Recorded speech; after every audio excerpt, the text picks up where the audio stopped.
Vian, bakit mo kinakain ang sarili mong braso? Vian, it's okay. It's okay. Shh! Nandito si ate. Hindi ka iiwan ni ate. Lumayo ka sa akin!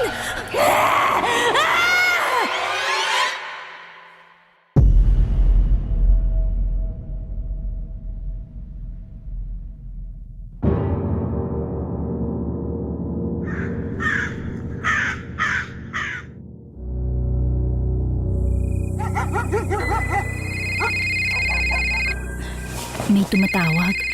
Sino naman kaya to? Si Rafi pala. Sagutin ko nga. Hello, Rafi? Ano na? Paalis ka na ba? Condolence ulit, Jai, ha? Salamat, Rafi. Alam kong hindi ka okay, Jai. Kaya hindi ko na itatanong kung okay ka pa. Tumawag ka kapag nandun ka na, ha? Oo. Pasensya ka na, kailangan kong pumunta ron. Ikaw na muna ang bahala sa apartment natin. Ako na lang ang nag-iisang pamilya ni Vian kaya kailangan ko talagang umuwi. Hindi ko pwedeng iasa na naman sa tsuhin ko ang problema. Nag-iimpake na ako ng gamit. Sige, susunod ako sa'yo. Hindi lang ako makasama ngayon kasi may pasok ako. Alam mo naman ang team leader natin, walang konsensya. Alam ko naman yon. Kaya nga nung hindi niya ako pinayagang mag-leave, talagang umalis na ako. Nagpasa agad ako ng resignation letter. Ang mga kumpanya ngayon, wala talagang pakialam sa mga empleyado nila. Di pa rin ba nila naiisip na dahil sa atin kaya sila yumayaman? Pahinga lang ang kailangan natin. May leave nga pero hindi naman natin magamit. Pasensya ka na kung hihingin ko ang tulong mo ha. Ikaw lang kasi ang naiisip ko makakatulong sa akin. Walang problema. Para saan pa at maging mag-best friend tayo? Maraming salamat talaga. Hindi kasi ako naniniwalang nagpakamatay ang kapatid ko. Hindi niya yun magagawa. Masayahin siyang tao at malakas ang loob. Kaya pakiramdam ko talaga may nangyari hindi maganda. Ano raw bang balita sa autopsy? Ongoing pa rin ang autopsy, Rafi. Ang sabi baka mga 2 linggo pa ang resulta. Nasaan ang kapatid mo? Nakaburol na raw sa dati naming bahay. Anong gagawin ko? Siyang dahilan kung bakit ako nagtatrabaho at nag-iipon. Para saan pa ang perang inipon ko ngayong wala na siya? Sige lang, Jai. Umiyak ka lang. Pasensya ka na kung wala ako sa tabi mo ngayon. Okay lang, naiintindihan ko naman.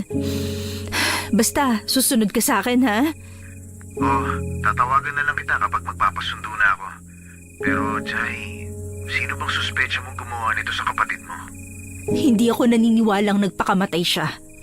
Kaya ang suspecha ko, may kinalaman si Tito sa nangyari. Yung kumugkup kay Vian?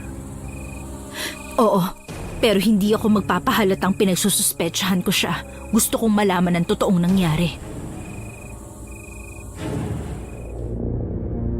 Natapos ang kanilang pag-uusap nang sabihin ni Rafi na kailangan na niyang matulog. Call center ang trabaho ni Jai sa Maynila at katrabaho niya noon si Rafi hanggang sa naging kaibigan na niya.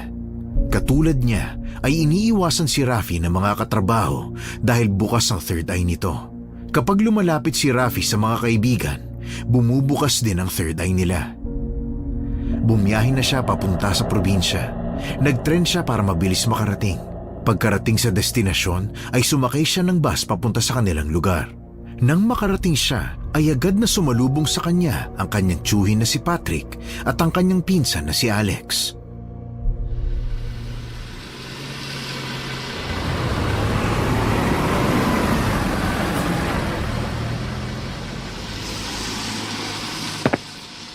Ate! Si Vian! Alam ko, wala na tayong magagawa. Huwag ka nang umiyak. Hindi ko akalain na mamamatay siya. Kausap ko pa lang siya ng tanghali tapos kinagabihan namatay na siya. Ako unang nakakita sa kanya kasi magkasama kami sa isang kwarto tapos... I'm sorry ate, hindi ko nabantayan si Vian. Alex, hindi mo kasalanan ng nangyari kay Vian.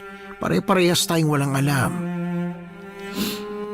Baka ikaw ang may alam. Baka ikaw lang ang pumatay sa kanya. Mano po, Tito Patrick? Ay, kawaan ka ng Diyos. Papasukin na muna natin si Jai. Pagod yan sa biyahe. Ayos lang po, Tito. Walang problema. Halika na, Ate Jai. Silipin mo muna si Vian. Lakad na tayo papasok. Sige. Hindi malaman ni Jai ang gagawin nang makita si Vian sa loob ng kabaong. Gumuho ang mga pangarap niya sa kanyang kapatid. Hindi niya akalaing aabot sa ganito ang lahat. Nanlalambot ang kanyang mga tuhod. Hindi niya magawang umiyak dahil natutuyot na ang luha sa kanyang mga mata. Ang kalungkutan niya ay napalitan ng galit at pagsisisi. Iniisip niya na sana hindi na lang namatay ang kapatid. Bata pa si Vian at marami pa siyang mga pangarap para dito. Pinangako ng kapatid niya na gagraduate ito ng kolehiyo at magkakamit ng medalya. Ngunit ang lahat ng iyon ay naglaho. Tito, ano raw po ang totoong kinamatay ni Vian? Anong sabi ng mga pulis? Kahit anong anggulo ang tingnan nila, talagang nagpakamatay si Vian. Nagpakamatay? Masayahing bata si Vian. Alam niyo yan. Marami pa siyang pangarap sa buhay kaya alam kong hindi niya gagawin ng ganong bagay. Ay, maniwala ka. Kahit kami rin ng tita mo nagtataka. Sinabihan niya pa nga kami na dumalo sa graduation day ni Alex sa susunod na buwan. Pero kung yun ang sinabi ng pulis, wala tayong magagawa. Wala tayong magagawa? Meron po tayong magagawa. Yun ay ang pagbayari ng gumawa nito sa kapatid ko. Pero paano nga kung nagpakamatay talaga siya? Kapag handa na po ang autopsy, tawagan niyo ko. Kung nagpakamatay si Vian, dapat malalaman doon ang cause of death. Isa pa, paano niyo po maipapaliwanag ang putol na braso ni Vian? Oh, relax ka lang. Ako nang bahala. Tsaka sabi ng mga pulis, kapag lumabas na raw ang resulta, pupunta raw sila dito sa bahay. Mukhang wala ka pang tulog, Jai. Kumain ka na muna tapos matulog ka. Hindi ako naniniwalang nagpakamatay siya. Kami rin naman. Kaya nga pinapaimbestigahan namin at ginagawa ang lahat para lumabas ang katotohanan. Ay, Alex, samahan mo nga muna si Jai sa kusina. Pakainin mo siya. Opo, Tay. Halika na, ate. Pinakain siya ni Alex. Naramdaman niyang tipid magsalita ang pinsan at parang may tinatago.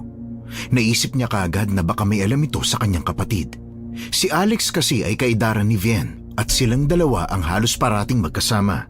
Kapag tinatanong niya ito ay palagi lang nitong sinasabi na hindi pa ito handa magkwento kaya pinapabayaan na lang niya. Unang gabi ng lamay, habang natutulog sa kwarto ni na Alex at Vian, nagising siya sa amoy ng sigarilyo.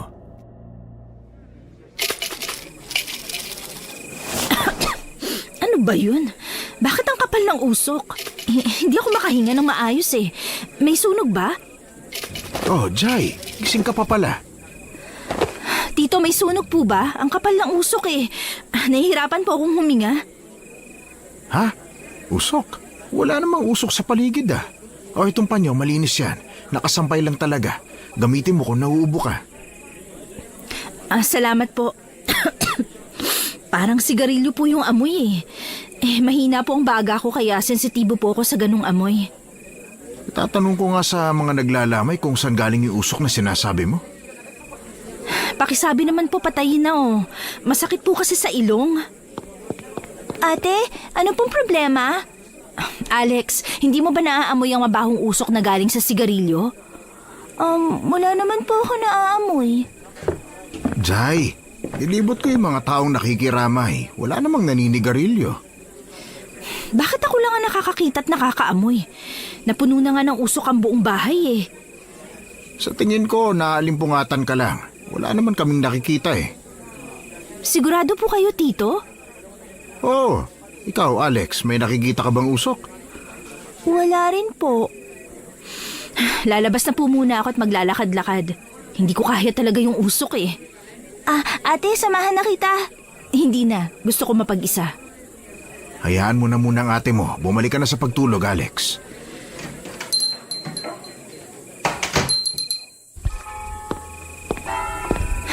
Ano ba namang mga tao rito?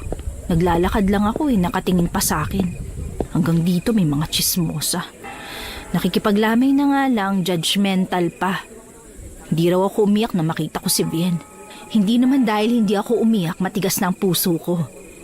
Naubos lang talaga ang luha ko. Malay ko ba kung kailan babalik? Pero teka, bakit ba hindi nila nakita ang usok na nakikita ko kanina? Nagmukha tuloy akong baliw dun. Saan kaya galing yung usok na yun? Sino yung naglalakad na yun? Bakit siya nagliliwanag? Papunta siya sa kakahuyan. Teka, susundan ko nga. Teka. Vien? Vien! Hindi maintindihan ni Jai kung bakit siya sumunod sa taong nagliliwanag sa dilim. Habang naglalakad ay tiningnan niyang mabuti ang taong yon. Unti-unti niyang nakilala na si Vien yon. Tinawag niya ito at hinabol, pero nakita niyang pumasok ito sa loob ng puno. Takang-taka man siya, sinundan niya pa rin ito, pero muling nagkaroon ng makapal na usok. Nahirapan siyang huminga at nahimatay. Umaga na nang magising siya. Nakahiga na siya sa papag, nakatabi ng papag ni Alex. Wala na roon ang dalaga. Lumabas siya at nakita siya ng kanyang tito.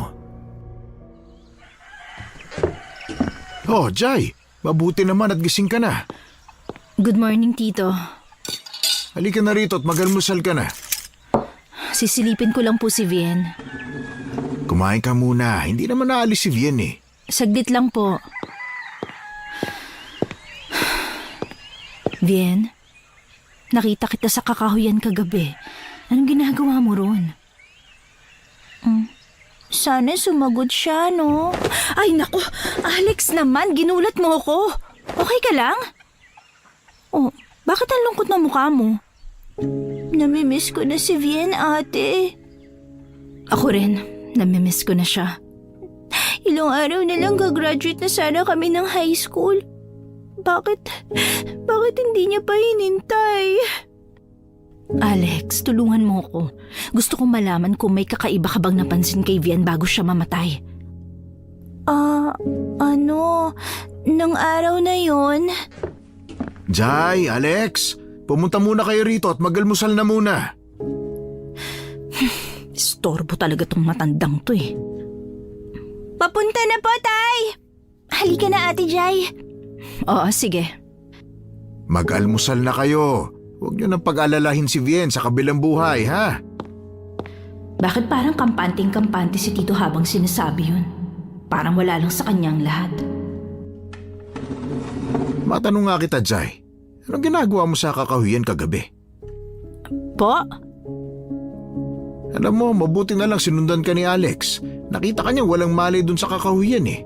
Delikado ron, Jai, ha? Sa susunod, huwag ka nang pupunta ron ng walang kasama, ha? Tito, kagabi, nakita ko si Vien. Ano ka ba naman, Jai? Naibog ako tuloy yung iniinom kong kape. Ano ba sinasabi mo? Anong ibig mo sabihin, ate? Maniwala kayo, nakita ko si Vien. Sinundan ko siya kaya ako napunta sa may kakahuyan. Nakita ko siyang pumasok sa puno. Hindi ko na lang siya nasundan pa kasi nagkaroon na naman ng makapal na usok. Hindi ko kinaya kaya nahimatay ako. Okay ka lang ba talaga, Jai? Totoo po ang sinabi ko. Jai, alam kong mahirap tanggapin. Pero nakikita mo naman, patay na si Vien. Nasa kabaong na siya. Pinaglalamayan na natin. Imposibleng makita mo siya sa kakahuyan. Ay nako, gutom lang yan. Kumain ka na. Pero tito, totoo po ang sinabi ko. Maniwala po kayo sa akin. Pero Jai, sa tingin ko na malikmata ka lang. Nangungulila ka lang sa kapatid mo kaya mo naiisip yan. Pero hindi ako nagsisinungaling. Totoo po ang nakita ko. Jai. Ay, ano pa nga bang aasahan ko? Malamang baliw na ako sa paningin ninyo. Hindi naman sa ganun, Jai. Alam kong may pinagdadaanan ka. Pero ganun din kami. Mahalaga rin si Vien sa amin pero alam kong kahit hindi mo sabihin, apektadong-apektado ka. Ang mga nakikita mo ay hindi totoo, ha?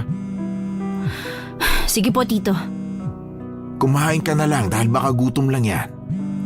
Ate, kanina pa umiilaw ang phone mo sa bulsa. May tumatawag ata. Sandali lang po, tito. Sasagutin ko lang po ito. Sige, doon ka pumwesto sa labas. Medyo mahina ang signal dito sa loob eh. Sige po. Hello, Rafi? Ay, mabuti naman at sinagot mo. Malapit na ako sa stasyon na sinabi mo kung saan ako bababa. Nasaan ka na? Hala, Rafi, nandito pa ako sa bahay eh. Kagigising ko lang. Ha? Ako po naman, Jay, oh. May nangyari kasi, kaya medyo tinanghali ako ng gising. Sige na, mag-aasikaso lang ako tapos pupunta na ako dyan. Ay, sige, hihintayin kita. O sige, bye. Bakit hindi ko narinig ang tawag niya? Nakasampung missed calls na pala siya. Kaya naman pala nakamute pala ang phone ko. Tito Patrick, aalis po muna ako. Oh, saan ka na naman pupunta? Darating po yung kaibigan kong taga Manila. Susunduin ko lang po siya sa train station. Ano? Jai, hindi pwede. Bakit po, Tito? Masama ang gagawin mo. Kapag may patay, pamahiin na huwag manunundo ng kahit sino. Hindi po ako naniniwala sa ganyang pamahiin. Jai naman, para sa atin din ito. Ano pong masama sa pagsundo ng kaibigan? Makikilamay nga po siya eh. Saka wala pong alam yun sa lugar natin, baka maligaw pa. Pero Jai, Tito, hindi po totoo ang pamahiin. Hindi po ako naniniwala dyan. Diyan na po muna kayo, mag-aasikaso lang po ako. pero Jai... Hindi na nakinig ang dalaga sa sasabihin ng tito niya. Natawa na lang siya dahil para sa kanya hindi naman totoo ang mga pamahiin. Nagalit pa ito sa kanya nang makita na naligo siya. Pamahiin din daw kasi na bawal maligo ang kamag-anak o kapamilya sa loob ng bahay. Hindi na lang niya pinansin ang pagbubunganga nito.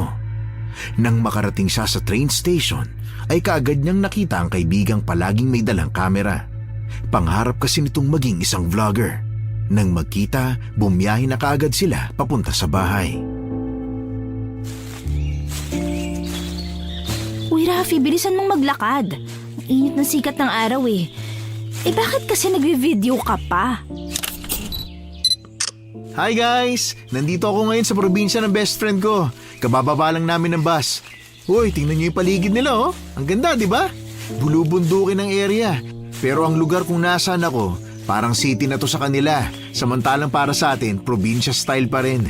Uy, babalikan ko kayo guys ha. Bye muna! Ay, ang layo pala ng lugar ninyo no? Pero ang maganda ron accessible naman kahit papano. May magaganda bang pasyalan dito?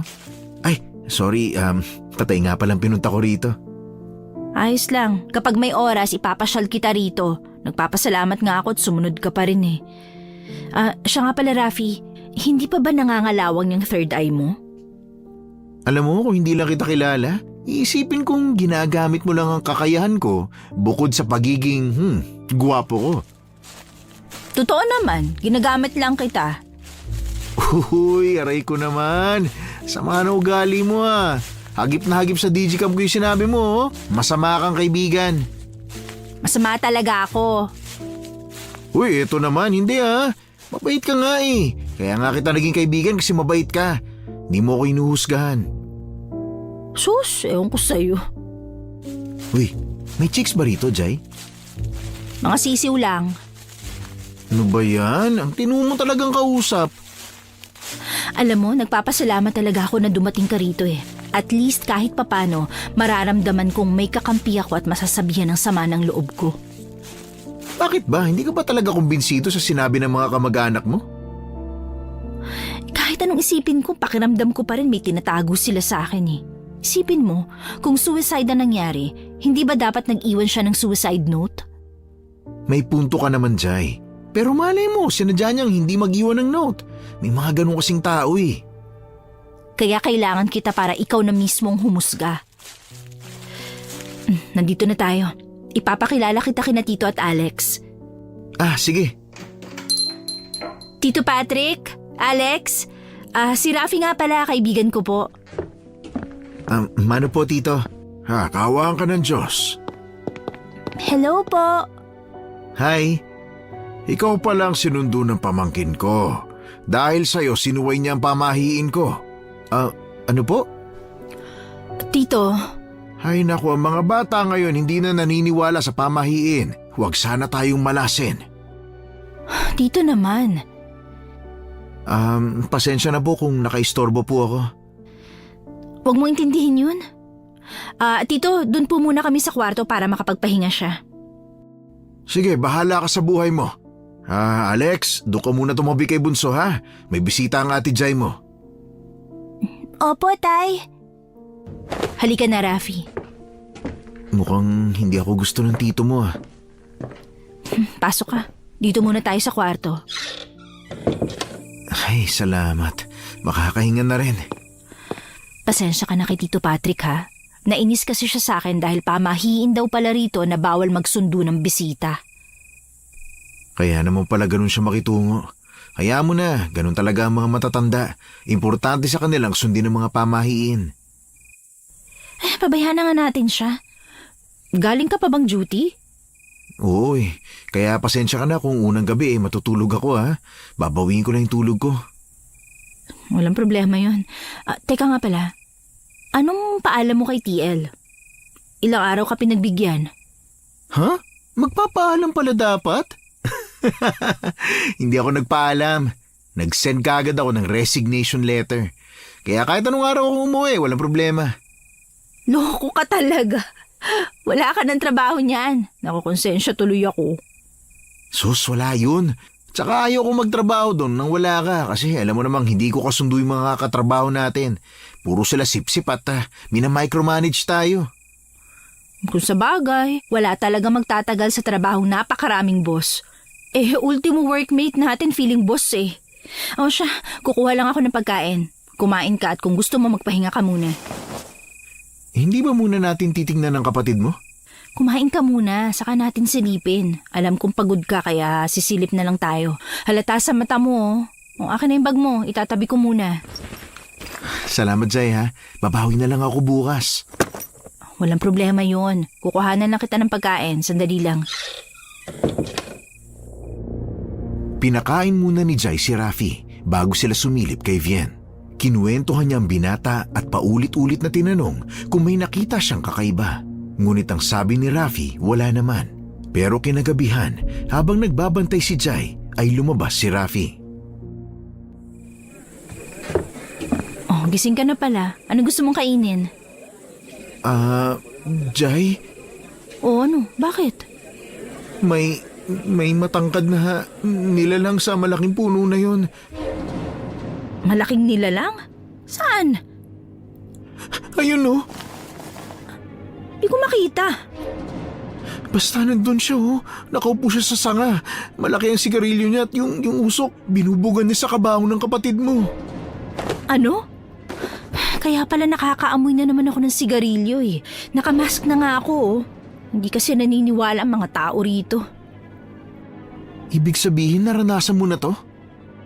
Yung usok, oo. Pero yung nilalang na sinasabi mo, hindi ko nakikita. Gusto mo bang makita? Pwede kitang hawakan. Kapag kasama ako ng isang tao, nabubuksan din ang third eye nila. Sige. Ayan, may nararamdaman ka na ba? Huwag kang malikot. Natatanggal ang hawak ko sa iyo eh. Oo. Ha? Nakikita ko na nga siya. Nakaupo siya sa may sanga. Maitim ang balat niya at mahaba ang buhok. Ang laki ng sigarilyo niya. Tabako yata yan eh. Teka, bakit biglang nawala? Hindi siya nawala, Jai. Sa tingin ko, muling nagsara ang third eye mo. Ha? Ano yun? May time limit? Hindi ko rin alam eh. Tsaka nararamdaman kong mahina ang pananampalataya mo sa Diyos. Anong kinalaman nun? Malaki ang kinalaman nun. Kung wala kang pananampalataya, baka mahata ka nila. Yung kapatid ko, nakikita mo ba? Hindi. Lumapit tayo sa puno. Itanong mo rin sa nilalang kung kilala niya ang kapatid ko. Oo nga. Mukhang seryosong nilalang na yun at baka may gawin siyang masama sa atin. Ha? Nawala na siya. Oh, saan nagpunta? Pumasok na siya sa loob ng puno. Sa loob ng puno? Kagaya siya na nakita ko kagabi. Pumasok din si Vien sa isang puno. Sasabihin ko sa'yo kung sakaling makausap ko siya. Huwag mong kalimutang tanungin ko ano nangyari sa kanya. Baka sumagot. Simula nung gabing yon ay hindi na mapakali si Jai. Pilit niyang tinatanong si Rafi kung may nakikita pa ito, pero ang sabi ng kaibigan ay wala na. Sumubok din silang pumunta sa kakahuyan pero walang nakita si Rafi. Ang sabi ng kaibigan, may mga oras talagang hindi nagpapakita ang mga nilalang kahit anong gawin mo. Isang gabi, nakatulog si Jai. Napanaginipan niya ang kanyang kapatid. Umiiyak ito, nakasiksik sa sulok ng isang madilim na silid at nakaupo habang yakap ang dalawang binti. Ang mahabang buhok nito ay nakatakip sa muka. Bumubulong ito. Sorry sa lahat ng nagawa ko. Sorry sa lahat ng nagawa ko. Sorry sa lahat ng nagawa ko. Vien? Vien? Ako to si Ate Jai. Sorry sa lahat ng nagawa ko. Sorry sa lahat ng nagawa ko. Sorry sa lahat ng nagawa ko. Vien, it's okay. It's okay. Shh! Nandito si Ate. Hindi ka iiwan ni Ate. Lumayo ka sa akin! Vien, hindi mo kailangan manulak. Ikaw ang may kasalanan nito. Ikaw ang may kasalanan ng lahat! Vien, ano ba sinasabi mo? Kung hindi dahil sa'yo, hindi ako magiging ganito. Kung hindi dahil sa'yo, hindi ako magiging ganito. Kung hindi dahil sa'yo, hindi ako magiging ganito!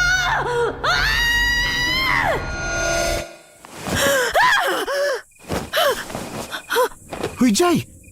Ay, mabuti naman at nagising ka na. Ate, ano nangyayari sa'yo?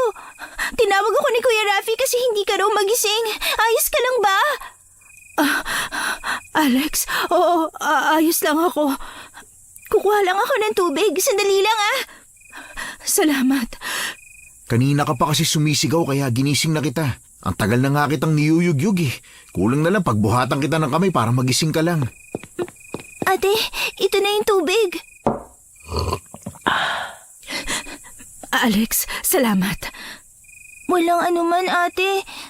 Aalis muna ako, Aasikasuhin ko lang yung mga nakikipaglamay. Saka, last lamay na kasi ngayon, eh. Alex, maraming salamat talaga. Pasensya ka na kung hindi ako makatulong, Wala pong problema, Ate Jai. Para po ito kay Vien. Akin na po yung baso. Aalis na po ako. Ayos ka lang ba talaga? Rafi, napanaginipan ko si Vien. Ha? Talaga? Ano sabi sa'yo? Umiiyak siya. Tapos nung lumapit ako para aluin siya, bigla siya nagalit at nagsisisigaw. Kasalanan ko raw ang lahat. Kasalanan mo? Sa tingin ko conscious mind mo lang yan. Sinisisi mo ang sarili mo kaya yun ang napanaginipan mo. Pero paano kung ako talaga ang sinisisi ni Vien sa pagkamatay niya? Na ako talaga may kasalanan ng lahat? Bakit? Ikaw ba pumatay sa kapatid mo? Paano kung somehow ako talaga? Jai, ang layo ng Maynila sa lugar ninyo. Paano ikaw ang pumatay? Tsaka hindi natin alam ang totoong dahilan, no? Huwag kang mag-isip ng ganyan.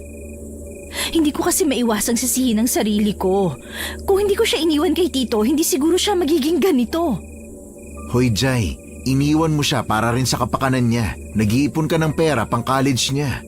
Alam ko kung gaano mo tinitipid ang sarili mo, makaipon ka lang. Sa trabaho nating palaging stress, minsan nga nagbe-breakdown pa tayo eh. Pero ikaw, binabaliwala mo lang para kay Vien. Sigurado akong alam yun ng kapatid mo. Alam mo Jai, gutom lang yan. Sandali, may tinira akong pagkain. Kukunin ko lang ha. Bumangon ka na dyan, huy. Huling lamay na oh. Naiinis na nga yung tito mo kasi sumusuway ka na naman sa pamahiin. Bawal daw matulog sa huling lamay. Nakatulog lang naman ako eh. Hindi naman totoo ang mga pamahiin na yan. Oh, sige na. Diyan ka na muna. Kukunin ko lang yung pagkain ha. Ay, Vien. Ano ba talaga ang kinamatay mo? Mababaliw na ako sa kakaisip eh. Hindi ko na alam ang gagawin ko. Habang hinihintay si Rafi, ay nakarinig si Jai ng malakas na sigaw. Nabusesan niya na si Rafi yun at yun ang dahilan kaya siya lumabas. Dahil madilim sa kusina, ay binuksan niya ang ilaw. Tapos nun, nakita niya si Rafi na nakahantusay sa sahig, nanginginig at takot na takot.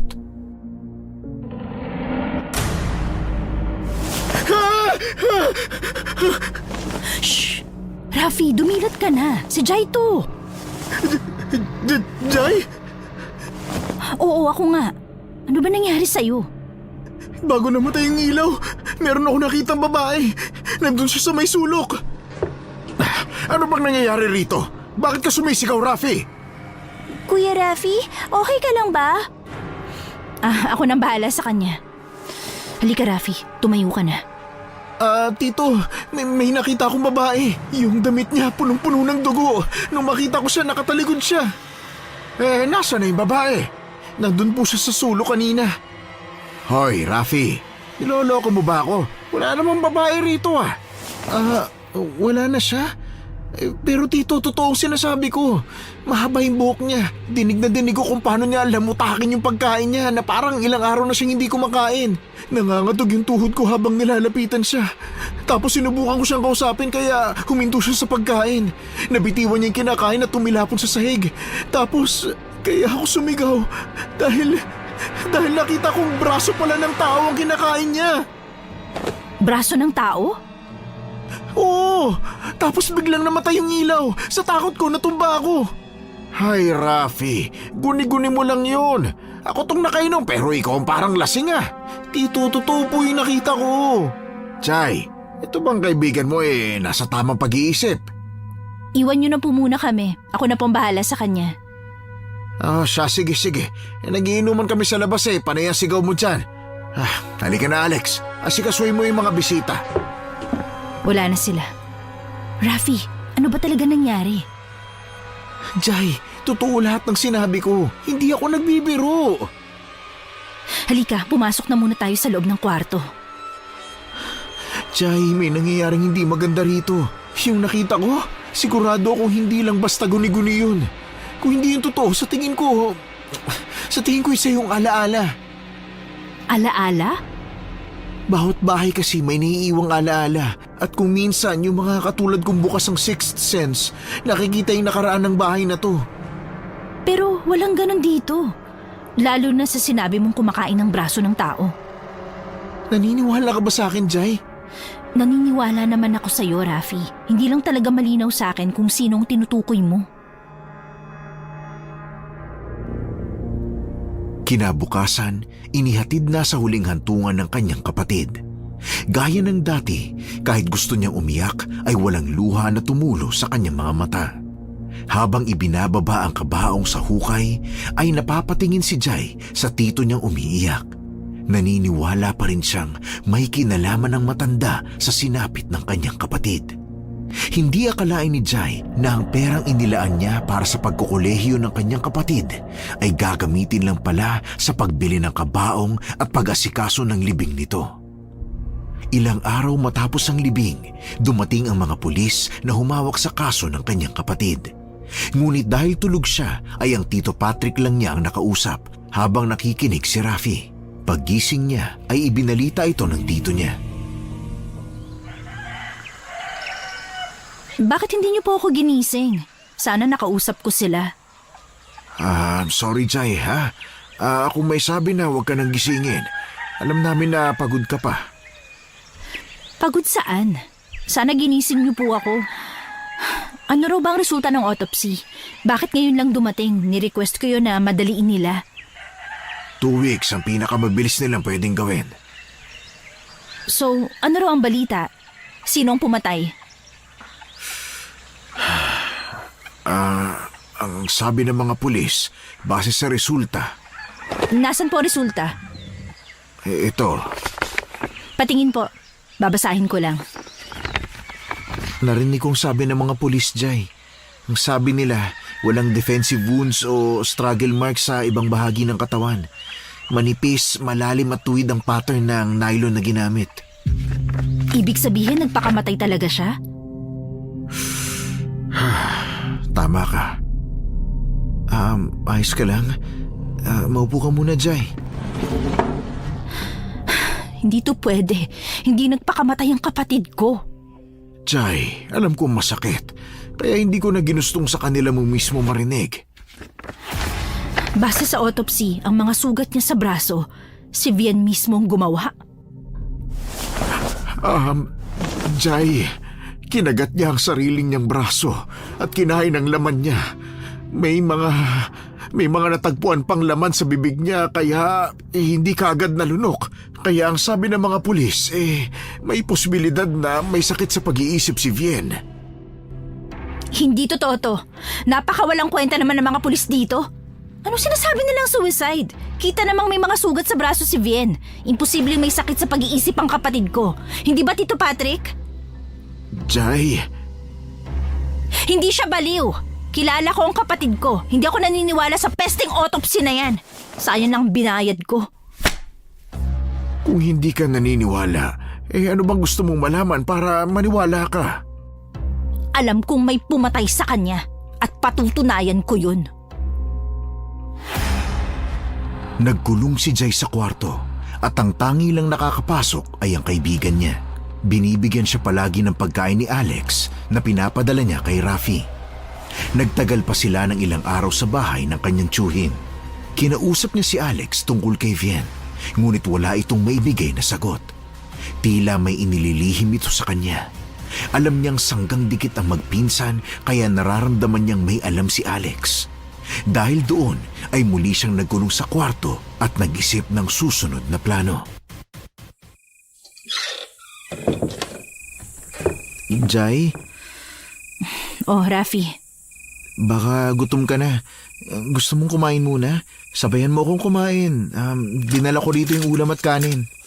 Hindi ako gutom. Jai, kailangan mong kumain. Nag-aalala na ang tito at pinsan mo sa'yo. Kaya akong inutusan para makampante sila na hindi ka mamamatay sa gutom. Hindi naman kasi ako nagugutom. Hindi, kumain ka. Sabayan mo ako kung gusto mong marinig yung kwento ko. Anong kwento? May ibabalita ka na ba? Pag-usapan natin habang kumakain. Sige, maupo ka na. Iabot mo sa akin ng kaldero. Ayan, kumain ka ha?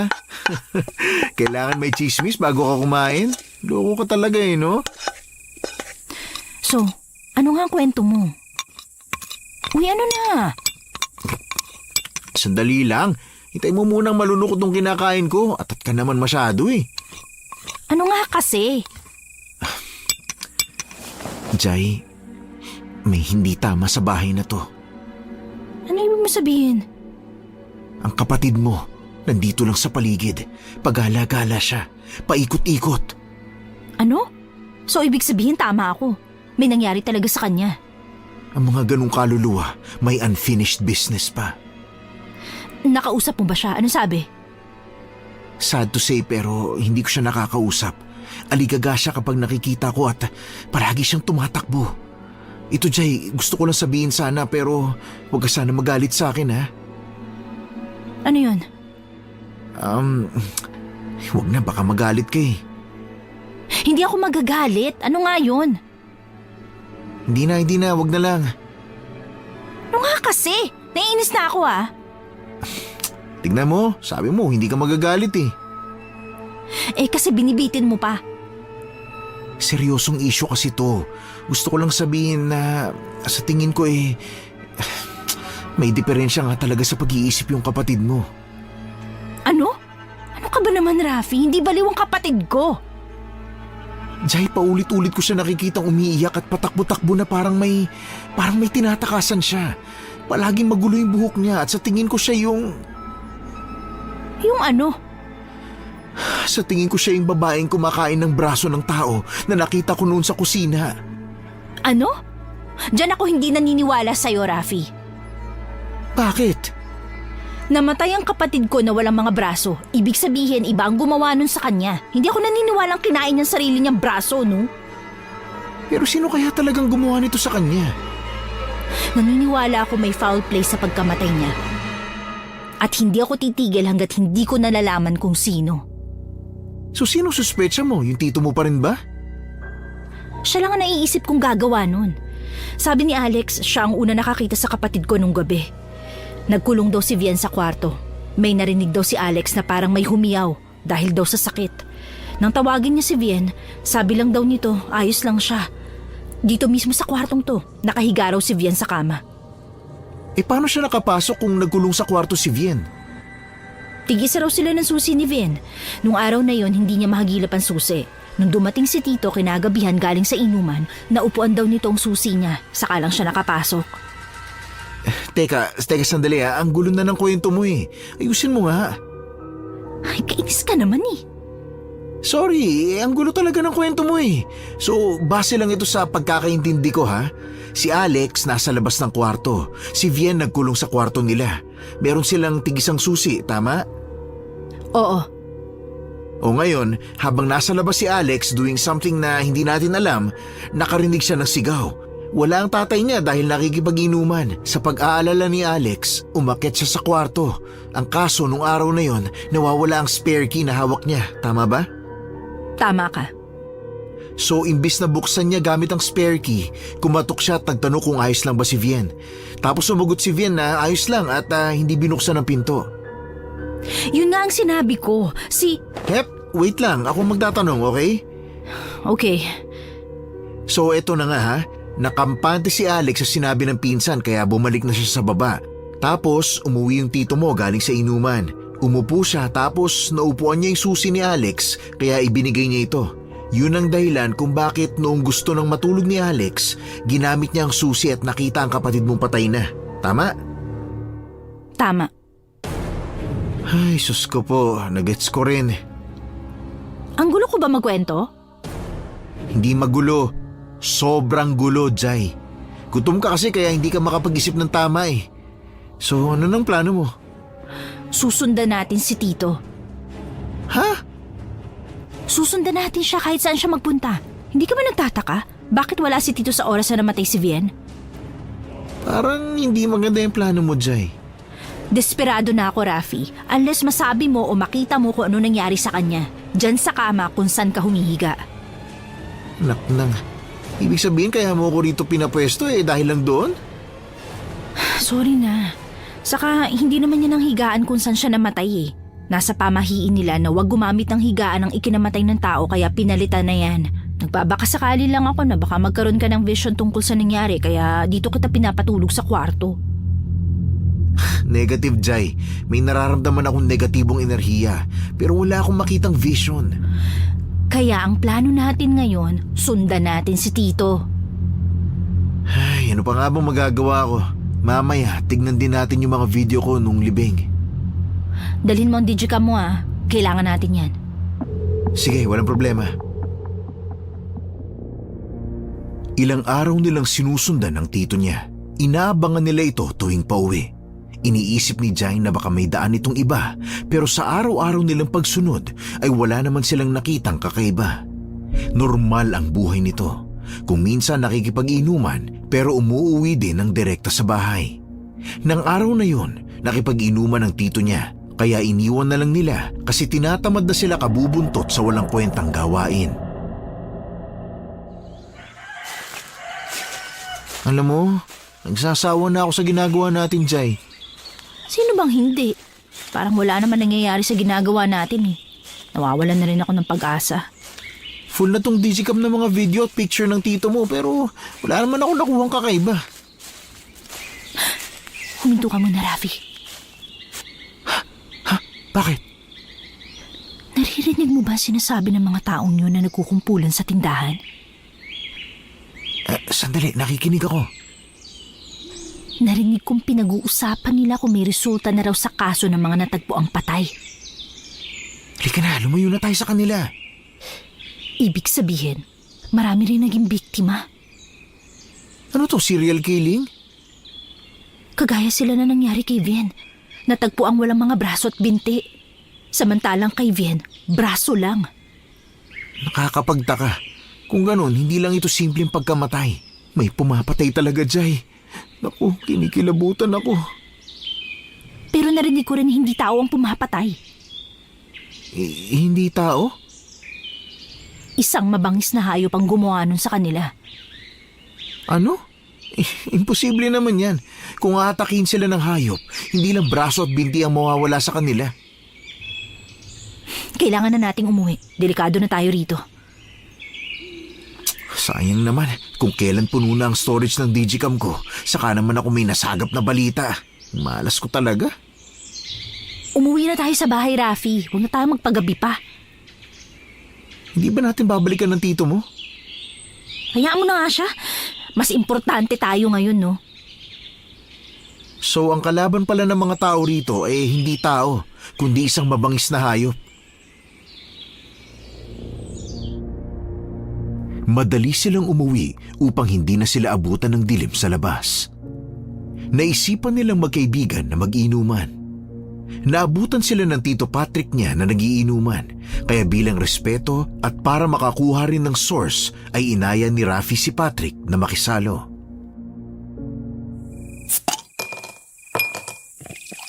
Tito, magandang gabi po.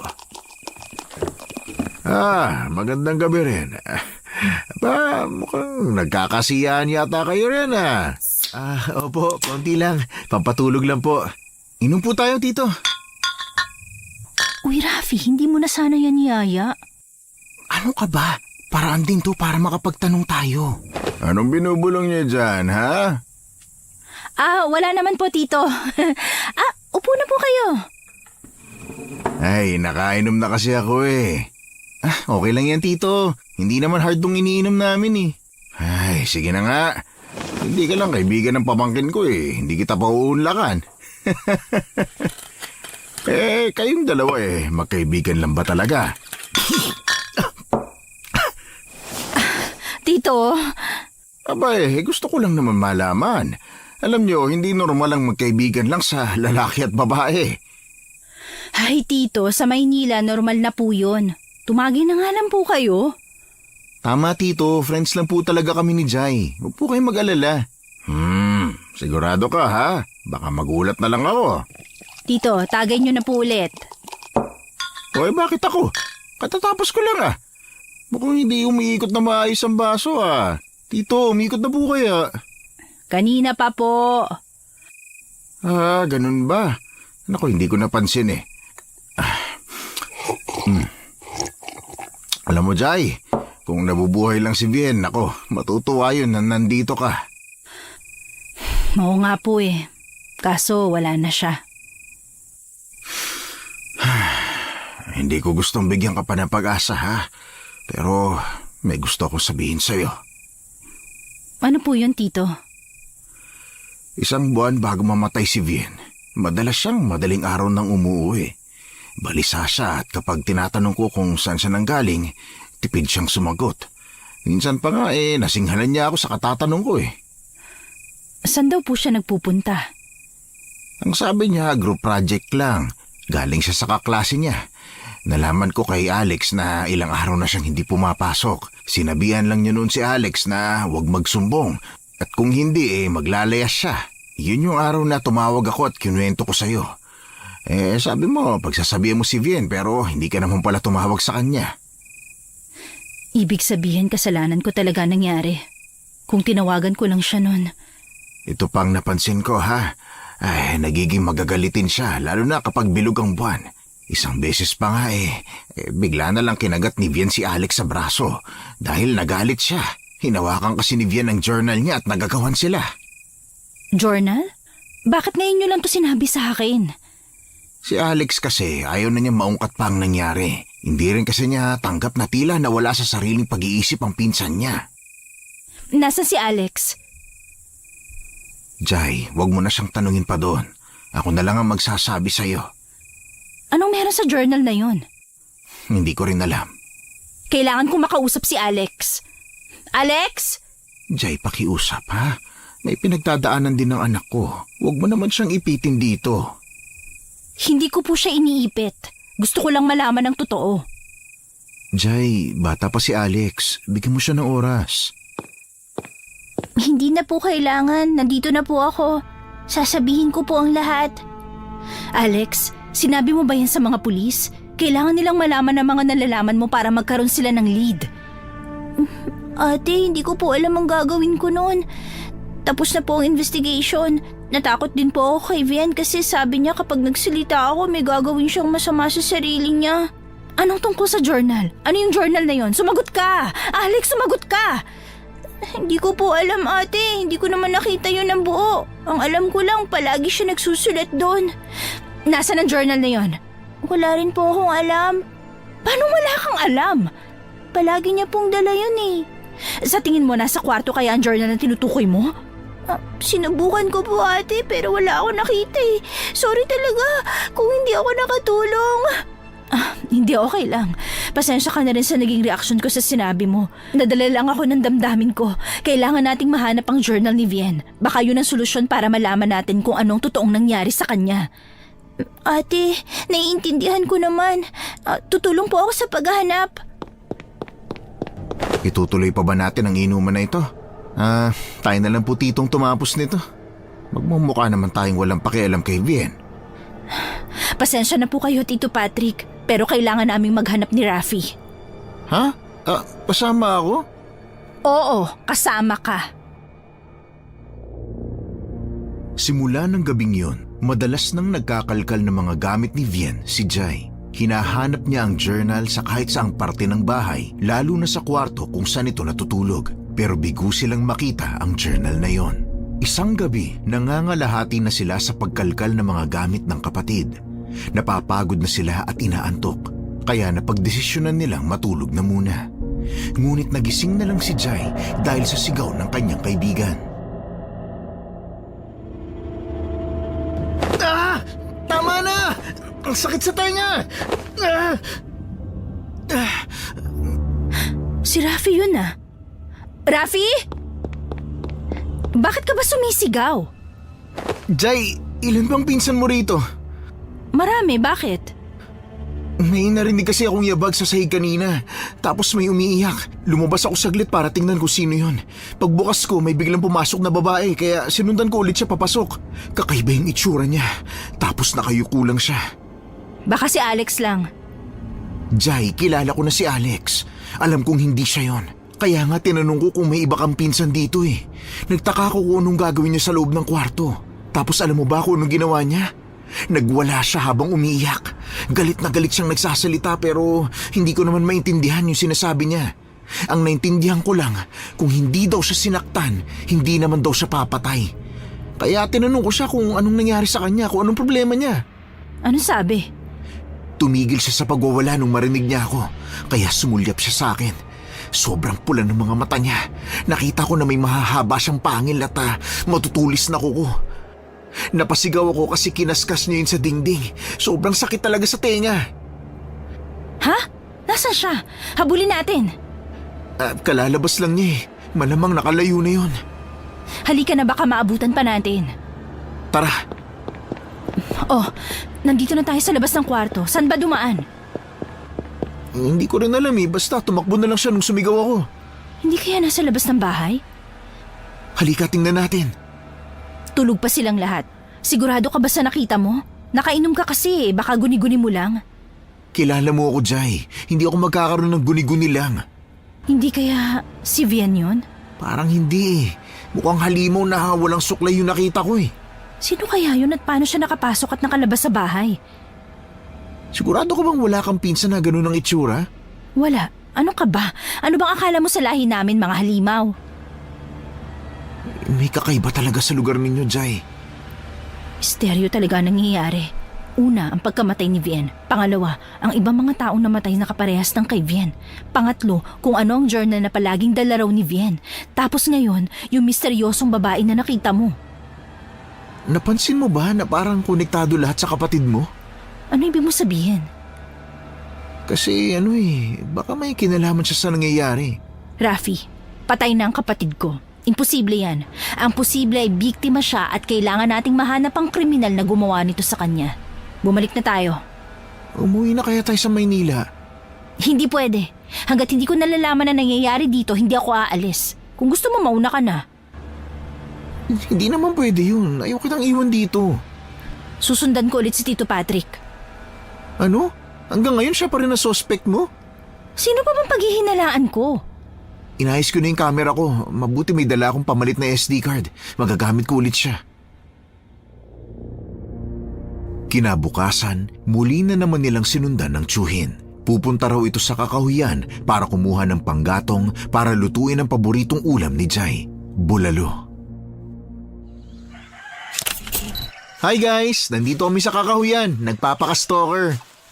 Uy, ano ka ba? Sinusundan natin si Tito eh. Baka mahuli tayo ng ginagawa mo. Hindi yan, magaling tayong magtago. Bibidyoan ko siya kaya mahuhuli natin kung may gagawin man siyang kakaiba. Bakit nga ba siya nandito? Humiling ako sa kanya na magluto ng bulalo. Alam niya kasing paborito ko yon. Pumunta siya sa kakahuyan kasi kailangan daw ng maraming kahoy para mapalambot ang karne. May kasol kayo bakit magpapakapagod pa siyang kumuha ng kahoy? Mas gusto niyang niluluto yon gamit ang kahoy. Iba raw ang lasa. Ay, ang weird ninyo. Hindi ko kayo maintindihan. Tumuto ka na lang sa pagsunod kay Tito Patrick. Alam mo, sa tingin ko, mabuti naman siyang tao Hello, kung masama siya, bakit naman niya iintindihin yung mga gusto mo? Basta, may kakaiba talaga sa mga kinikilos nilang lahat kaya kailangan nating alamin yon. Jai? Oh, bakit? Tingnan mo, itututo ko ang camera kung saan nakikita ko. May babaeng naglalakad sa kabilang gilid. Sino yan? I-zoom mo nga. Ito na. O yan, kita mo na? Sino? Kilala mo ba? Teka sandali. May kakaiba sa kanya. Hindi sumasayad sa lupa ang mga paa niya. Si Vian yan. Ha? Yan ba ang kapatid mo? Hindi ako pwede magkamali. Sa wakas, nagpakita na ulit siya sa akin. Sundan natin, Rafi. Paano na yung tito mo? Mas importanteng masundan natin si Vian. Baka sakaling sabihin niya sa atin kung bakit hanggang ngayon hindi pa siya natatahimik. Guys, habulin lang namin itong multong kapatid ni Jai, ha? Aray, nananabunot naman Huwag ka muna mag-vlog dyan. Pero ito lang chance ko para may ma-upload naman sa social media ko.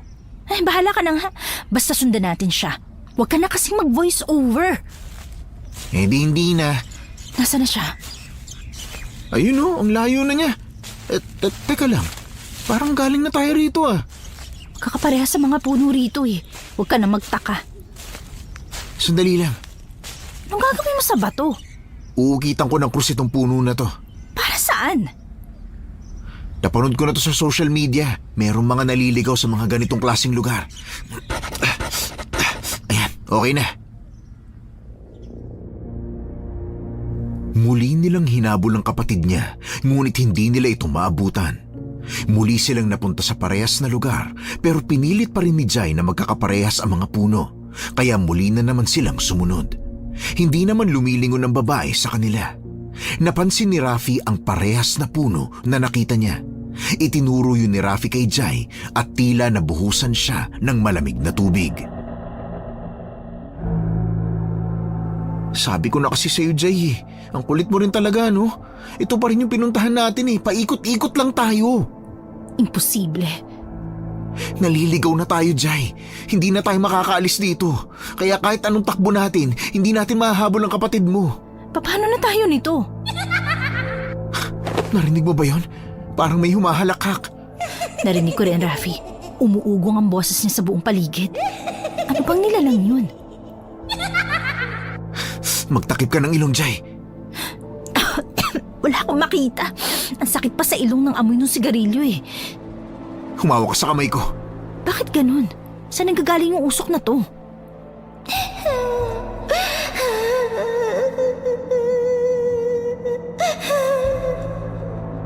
May naririnig talaga akong umiiyak. Vian? Vian, nasan ka? Si Vian ba yun? Sigurado ako kapatid ko yan. Nasan ka, Vian? Nandito si ate. Magpakita ka. Please. Sige na. Vian, halika rito. Nasaan ka ba? Unti-unti nang nawawala yung usok. Ayun, nakikita ko na sila. Umiiyak yung kapatid mo habang hinahabol ng... Yung matandang nilalang sa ibabaw ng puno. Ano bang klaseng nilalang yan? Sundan natin sila. Vian! Vian! Hinahabol siya ng nilalang na yun. Bakit kaya? Sa tingin ko may kinalaman niya sa pagkamatay ni Vian. Ang sakit sa ilong ng usok. Pero ang mahalaga, mahabol natin siya. Para sa vlog ko, para kay Vian. Tumakbo ka na lang dyan. Puro ka naman daldal Tumatakbo na nga Hinihingal na nga ako. Ang bilis na lang tumakbo. Kung may signal lang tayo rito, makakapag-live ako Rafi naman! Joke lang naman. Teka lang. Nandito na tayo sa bahay ng tito mo. Ano gagawin dito ni Vian? Halika, sundan natin. Teka lang, napapagod na ako eh. Grabe na tong ginagawa natin. Bigyan mo ako ng talent fee sa ginagawa natin, ha? Teka, upo lang ako. Saglit lang. Huwag ka na magreklamo. Tumayo ka na dyan. Oo na, tatayo na. Nagpahinga lang naman ng konti. Bakit walang tao sa bahay? Nasaan si Alex? Hindi ba meron siyang graduation practice? Kaya wala siya rito? Ano ka ba, nagpaalam pa nga sa'yo eh. Bahala na. Hindi na yun mahalaga. Oh, nasaan na si Vian?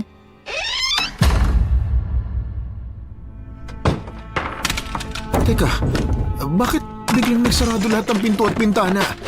At nagkakandahulog ang mga gamit sa kusina. Puntahan natin. Ano nangyayari? Muntik na ako matamaan ng kaldero. Kailangan ko mahagip to sa video. Jai, lumulutang yung mga gamit at parang hinahagis sa kung saan-saan.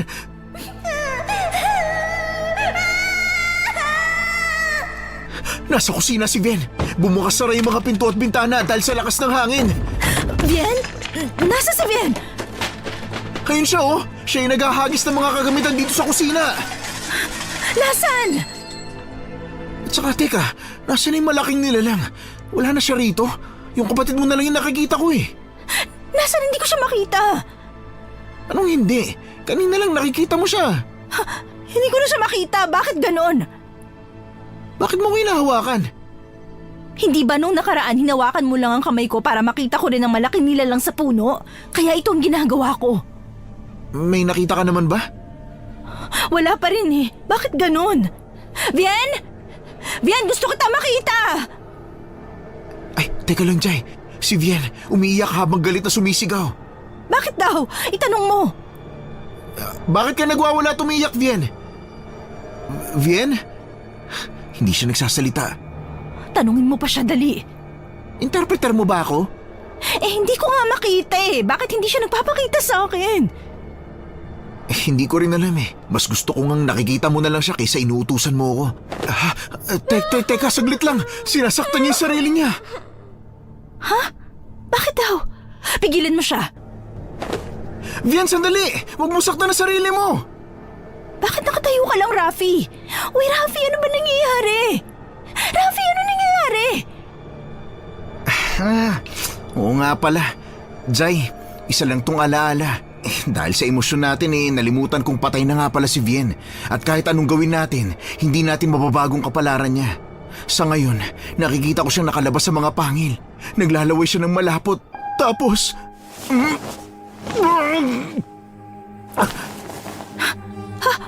Ano nangyayari sa'yo?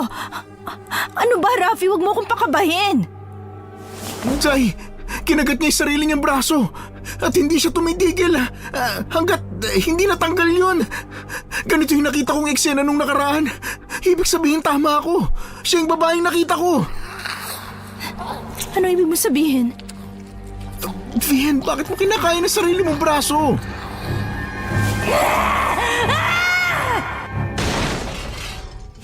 Rafi, ano nangyayari? Halika, umakyat tayo sa kwarto, bilisan mo. Ito na! Dito ba siya pumunta? Oo, sana nakunan to ng camera ko. Kaso ako lang nakakakita eh. Nasa kwarto na tayo. Nasaan siya? Kausapin mo kaya siya? Hindi nga siya nagsasalita, di ba? Bien? Bien, parang awa mo na. Sinong pumatay sa'yo? Saka ba nakaharap? Nandito sa gilid dito. Aray naman, sakit ng pag-ikot mo sa ulo ko. Manahimik ka nga muna. Tinitingnan ko kung anong gagawin niya. Anong ginagawa niya ngayon? Kinakalkal niya yung mini drawer sa gilid ng higaan niya. May kinuha siya, parang notebook. Baka yan ang journal. Ayan, tumakbo na siya. Sundan ulit natin. Bien! Bien! Ha? Nawala na siya. Baka nandyan na siya sa paligid. Talasan mo lang ang mata mo. Wala na talaga siya, Jai. Hindi ko na siya nakikita. Ano kaya meron sa journal na yun? Sa tingin ko, may tinago siya ron na hindi niya gustong malaman ng iba. Saan kaya natin nahanapin ang journal niya? Hinalugog na natin ang buong kwarto pero hindi pa rin talaga natin mahanap. Sayang talaga. Hindi nakuna ng camera ko yung mga pinaggagawa natin. Kinabukasan, muli nilang hinalungkat ang kwarto ng kapatid at pinsan. Wala talaga silang nahanap kaya napagdesisyonan nilang halughugin ang buong bahay. Pumayag naman si Tito Patrick kahit sinasabi niya sa pamangkin na wala na silang magagawa pa. Hindi pa rin naniniwala si Jai. Sinabi ni Rafi na baka dinala ni Vian ang journal sa kung saang parte ng kakahuyan dahil nakita niya itong itinakbo ito. Sa laki ng kakahuyan, mahihirapan silang hanapin ito kaya nagplano muna sila. Kinagabihan, nagising si Jai dahil yumuyugyog ang higaan niya.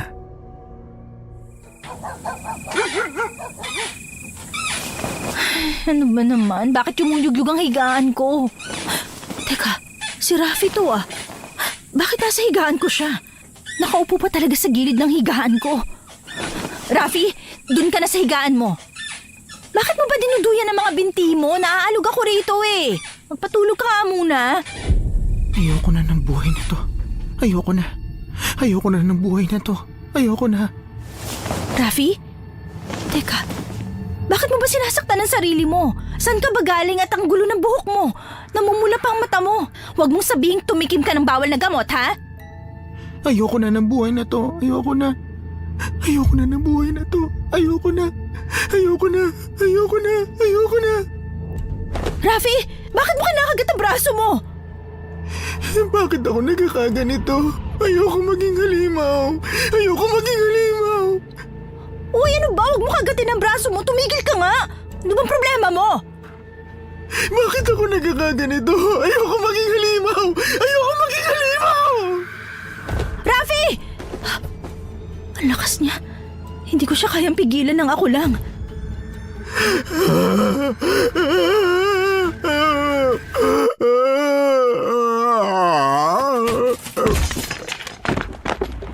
Rafi! Bakit siya umaatungal? Para na siyang halimaw kung kumilos. Nagwawala na siya.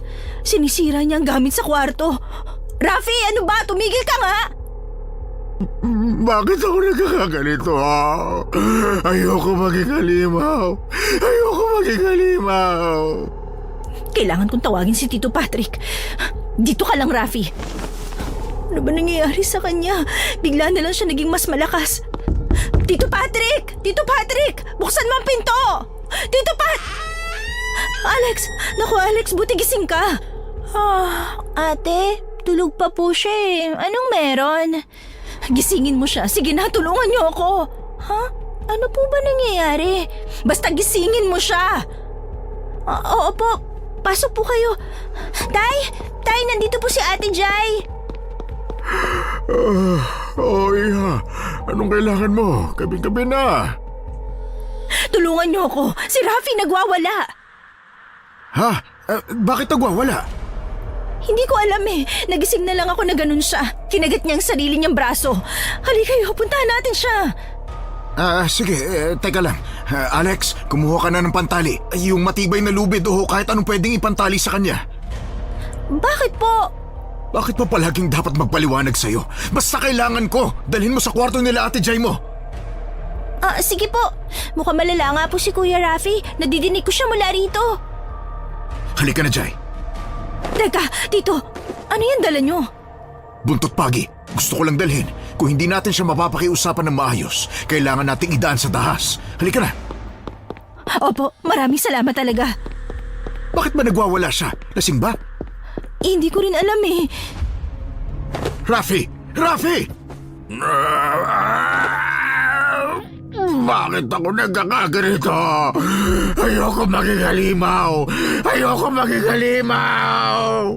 Rafi! Rafi! Rafi, ano ba nangyayari sa'yo? Muntik nang matamaan ng drawer si Jai at ang kanyang tsuhin nang ihagis ito ni Rafi. Nabigla si Patrick sa nakita. Hindi siya makapaniwalang nagmukhang halimaw si Rafi. Kinausap ito ng tiyo niya, ngunit lalo itong nagwala at gusto na silang atakihin. Kaya hinampas nito ang binata. Ininda nito ang palo at nakita nila kung paano umusok ang parte ng katawan na tinamaan. Dahil doon ay napagdesisyonan ng tiyo na itali ang binata at dalhin sa albularyo. Inistorbo nila ang kapitbahay na may kolong-kolong. Hirap na hirap silang ibiyahe ito dahil bukod sa malikot na ay kumakapal pa ang usok sa daan.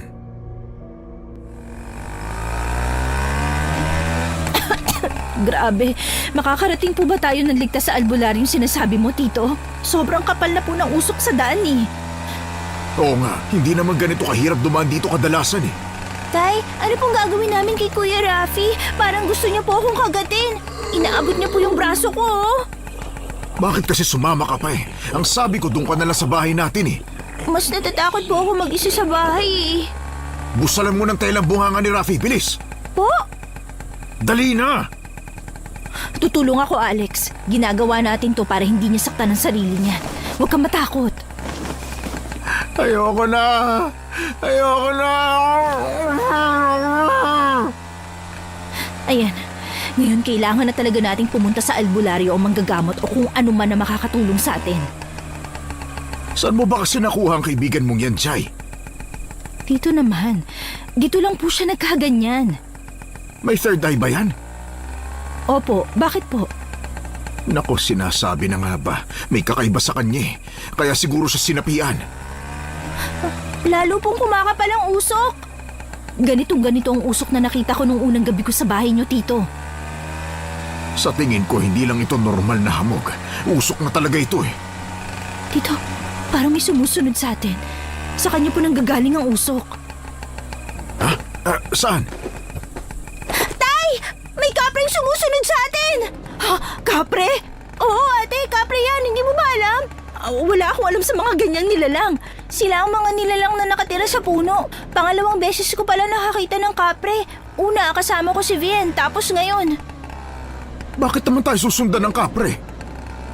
Hindi ko rin po alam eh. Wala rin naman siya sinasabi. Sumusunod lang siya.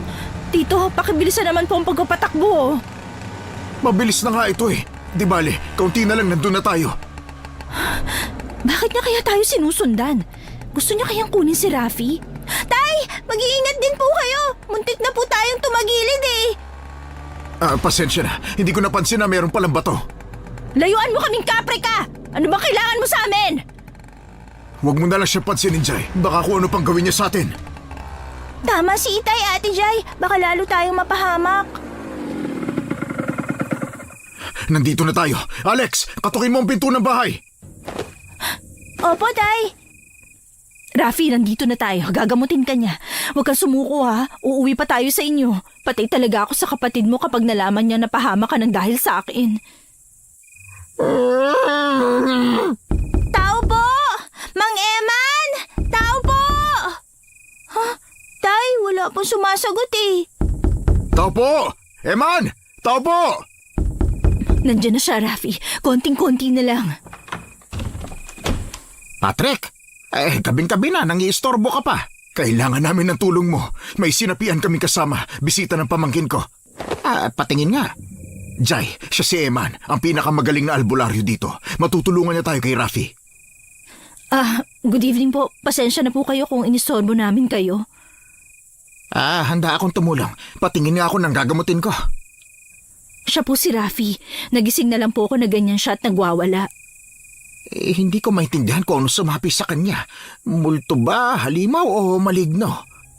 Ano po? Ano bang ibig mong sabihin, Eman? Tara, pagtulungan natin, Patrick. Oo, sige. Tingnan mo, Alex. Binulungan niya si Rafi tapos hinawakan ng ulo. Parang kumalma na si Rafi. Magaling talaga yan si Mang Eman, ate. Marami na yan na pagaling dito. Tumabi kayo, ipapasok na namin si Rafi. Mang Eman, nakita niyo rin po bang nakasunod sa aming nilalang? Huwag kang mag-alala, Iha. Hindi siya makakalapit sa bahay ko. Diyan na lang sa higaan. Pagpasensyahan niyo na lang at wala akong sapin. Baka manakit ang katawan niya kasi kawain ang hihigaan niya. Paano niyo po napatulog si Rafi? Kasama yun sa kakayahan ko. Totoong nasapian ang kaibigan mo. Pero hindi ko mawari kung anong sumanib sa kanya. Kaya para gumaling siya at para hindi na siya gambalain pa ng nilalang, kailangan natin yung mapaalis sa katawan ng kaibigan mo. Paano po natin siya mapapaalis? Magsasagawa tayo ng ritual at para makausap din natin ang nilalang na yan. Sa tingin ko meron siyang gustong sabihin. Kakausapin natin siya. Handa ka na ba? Para sa ikabubuti ng kaibigan ko, gagawin ko ang lahat.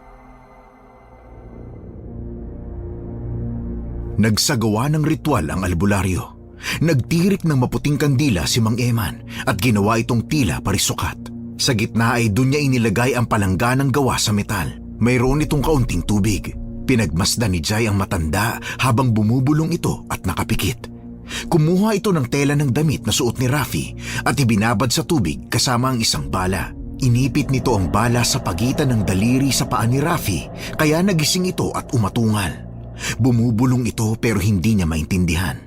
Kakaiba na ang boses nito. Sino ka at bakit ka nasa katawan ng lalaking ito? Ayoko na ng ganitong buhay. Ayoko na. Hindi ko ito gusto. Umalis ka na sa katawan ng lalaking ito. Ayoko na. Ayoko na. Uulitin ko ang tanong. Bakit nasa katawan ka ng lalaking ito? Tingnan po ninyo, may mga lumabas na mga pasa sa katawan niya. Ano po nangyayari, Mang Eman? Pinapakita ng sumanib ang kanyang katawan. May lumitaw na kung ano sa leeg niya, parang sinakal. Sino ka sabi? Patawad. Patawad po. Gusto ko humingi ng tawad sa lahat ng mga pinatay ko. Hindi ko sila sadya. Maniwala kayo. Hindi ko to gusto. Ate, lumakas ang ihip ng hangin. Bumukas ang pinto. Yung kapre. Papasok na siya rito. Anong gagawin natin, Mang Eman? Huwag kayong matakot. Hindi niya tayo sasaktan. Inimbitahan ko siya. Bakit po? Sinusundo na niya ang nakasapi sa katawan ng lalaking ito. Rafi! Rafi! Nahimatay siya, Mang Eman. Ayos lang yan, Iha. Nawala nang nakasapi sa kanya. Ayaw niya talagang sumama kaya tumakbo na naman siya palayo sa kapre. Lumabas na rin po ang kapre. Sino nakasapi sa kanya, Eman? Babalik pa ba yun? Hindi siya nagpakilala. Hindi na siya sasapi muli sa lalaking ito. Ipagpapatuloy ko ang ritual upang kahit ano ay wala nang sumapi. Ang lalaking ito ay nagsisilbing portal ng mga kakaibang nilalang. At kung hindi siya mag-iingat, makukuha nila ang katawan niya. Mang Eman, hula ko po, kapatid ko ang sumapi sa kanya. Maaari. Yun nga ang gusto ko sanang itanong. Dahil ang kaluluwang yon ay may malagim na nakaraan. Pero hindi ako sigurado kung siya ang kapatid mo. Pwede po bang tulungan niyo kami para matahimik na ang kaluluwa ng kapatid ko? Pupuntahan ko kayo sa bahay ninyo bukas para magsagawa ng ritual. Pero sa ngayon, siya muna ang asikasuhin natin, ha? At pagkatapos umuwi na kayo. Tinapos ng albularyo ang pagriritual sa katawan ng kaibigan niya. Nagising na lang si Rafi na hindi alam ang nangyayari sa kanya. Nagpasalamat sila sa matanda at inabutan ito ng kaunting halaga dahil sa istorbong ginawa nila. Kinabukasan, dumating ang albularyo sa bahay upang muling magritual upang manahimik na ang kaluluwa. Napagdesisyonan ng magkaibigan na umuwi na sa Maynila. Ang kaso, nakiusap ang tito niya na hintayin na lang na mag-graduate si Alex. Ilang araw na lang naman, kaya pumayag sila. Akala nila ay tapos na ang pagpaparamdam. Pero isang gabi, narinig na lang nila na tila may nagwawala sa labas ng bahay. Matinis na pagkaskas ng mga kuko ang narinig at umikot ang tunog sa paligid ng bahay. Jai, naririnig mo ba yung naririnig ko? Oo nga, ang sakit sa tenga. Tingnan ba natin sa labas?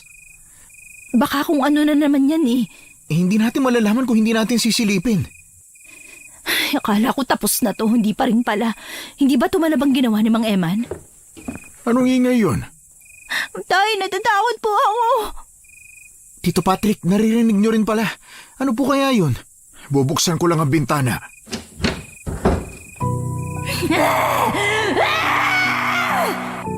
Anong klaseng nilalang yan? Yan yung nilalang na nakita ko noon. Parang kilala ko siya. Si Vian ba yan? Anong si Vien? Tingnan niyo po, bigla na lang siya nag-anyong baboy ramo. Hindi, bakit naging baboy ramo si Vian? Ibig bang sabihin may gumagaya kay Vian? Gusto niyang pumasok sa bahay kaso parang hindi niya kaya. Tumatalsik siya kada sumusubok siya na lumapit. Siguro dahil yun sa ritual at pangontra na ginawa ni Eman dito sa bahay natin. Kaya hindi siya makapasok. Bakit mo ba ginagaya ang itsura ng kapatid ko? Nakakainis siyang nilalang na yan. Ang astig! Nakikita ko siya sa digicam ko. Sayang hindi ko nahagip nung nagpalit siya ng anyo.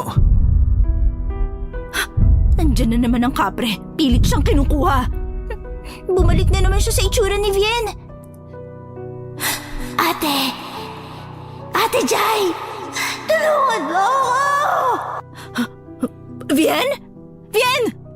Ayoko sumama sa kanya, Ate Jai! Vien? Uy, Jai! Huwag kang lumabas! Hindi!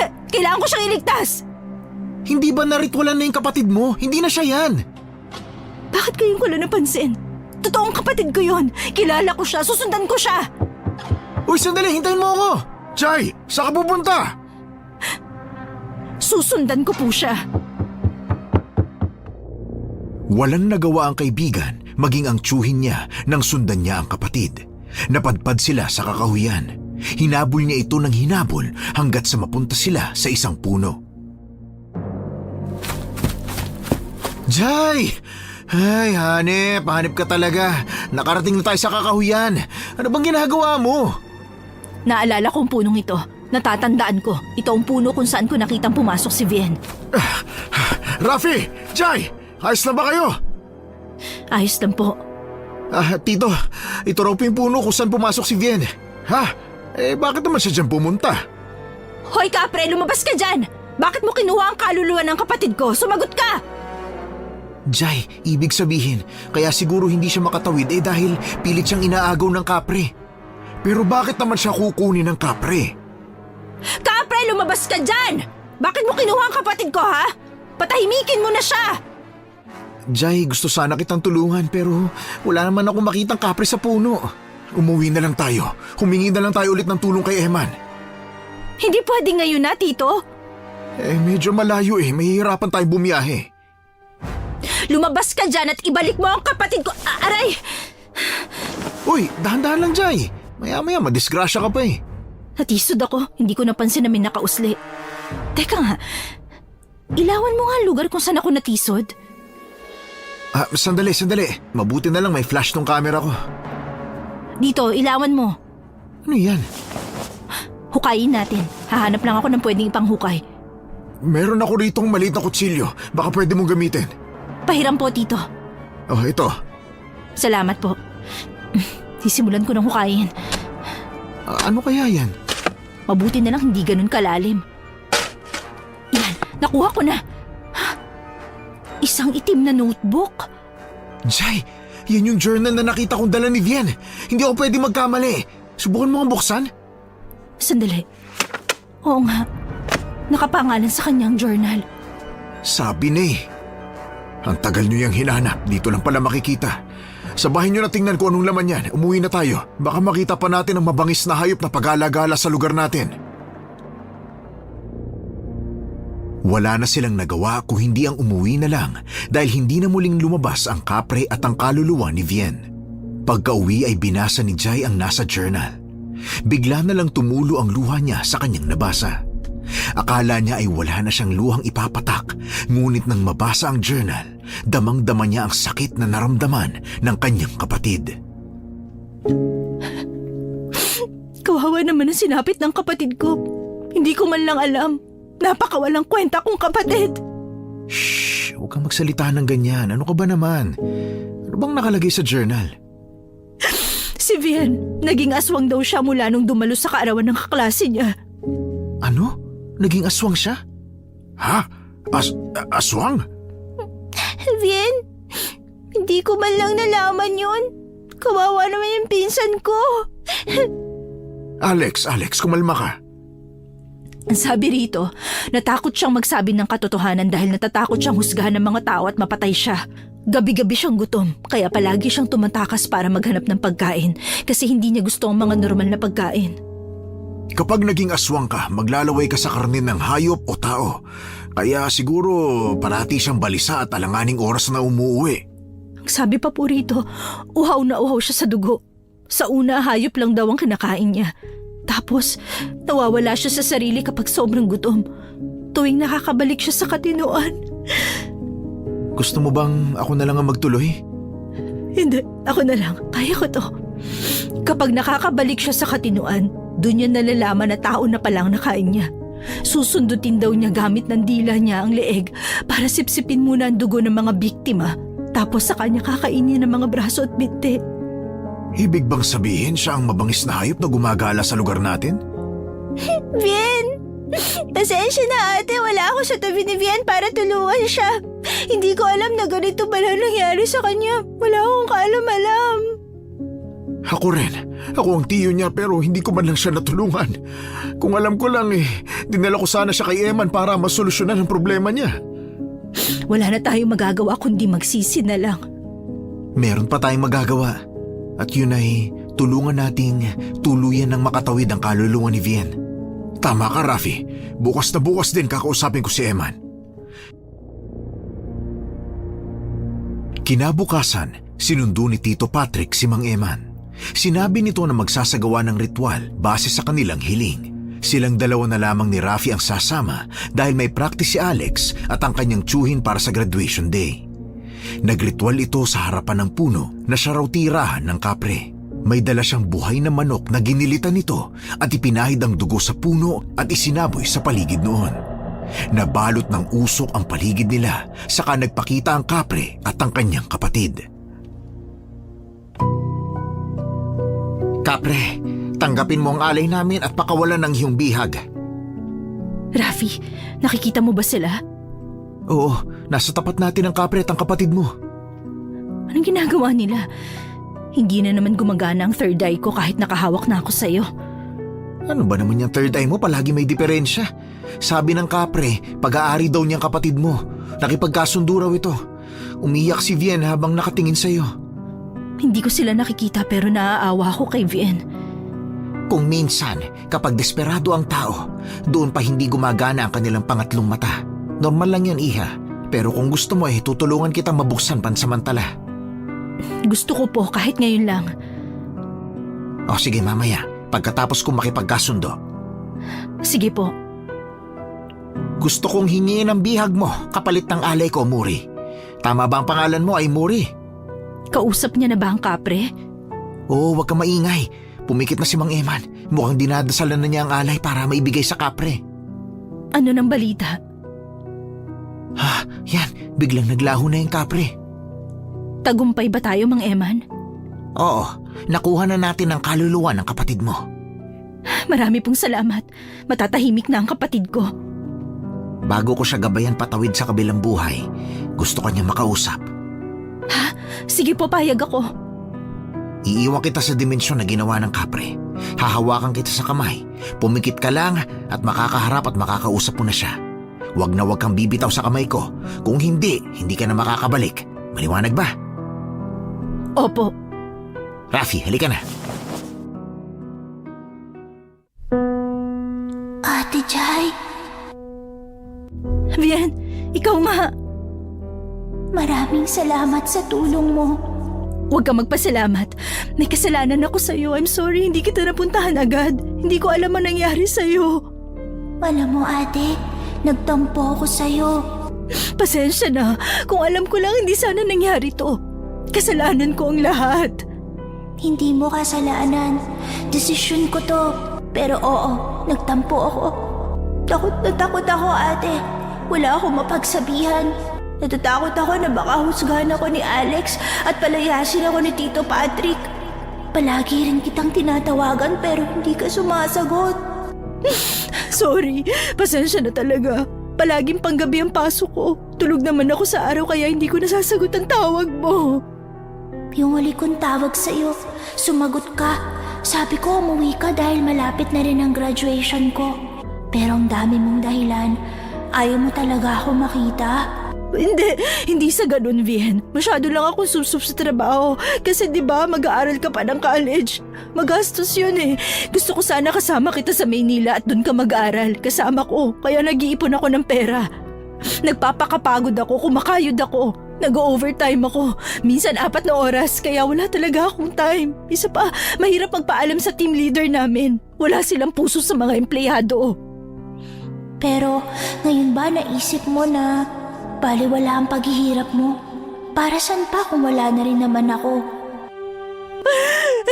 Bakit mo ako iniwan, Vien? Bakit bigla kang bumitiw? Lahat naman ginawa ko para sa'yo eh. Bakit mo ako iniwan mag-isa?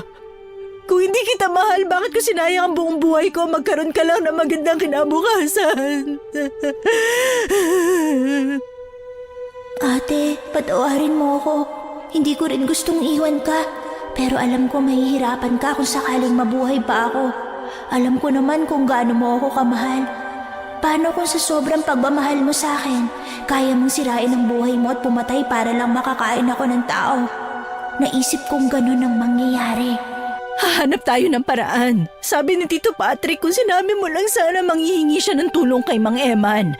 Kaya bakit hindi mo sinabi? Pamilya mo kami.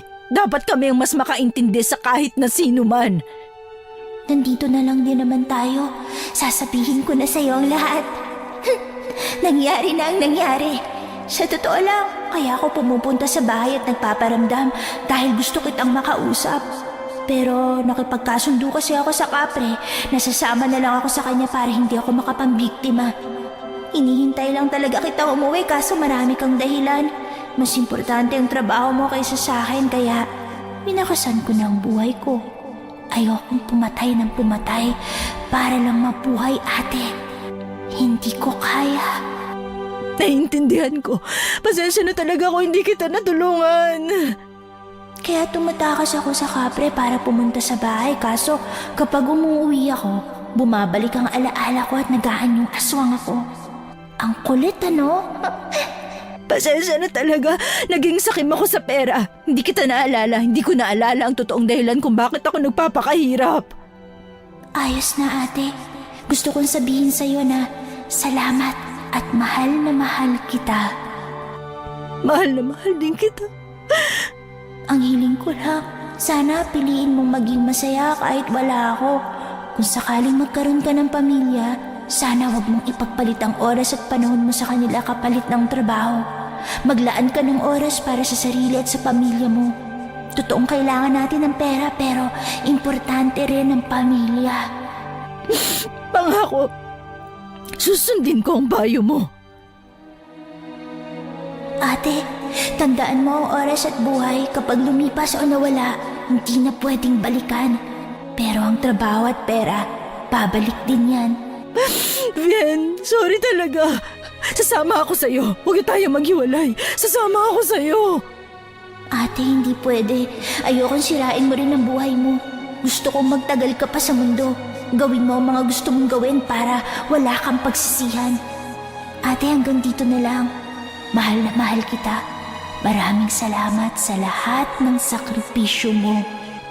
Hindi. Hindi, huwag kang alis. Sasama ako sa'yo. Huwag kang umalis, Vien. Vien!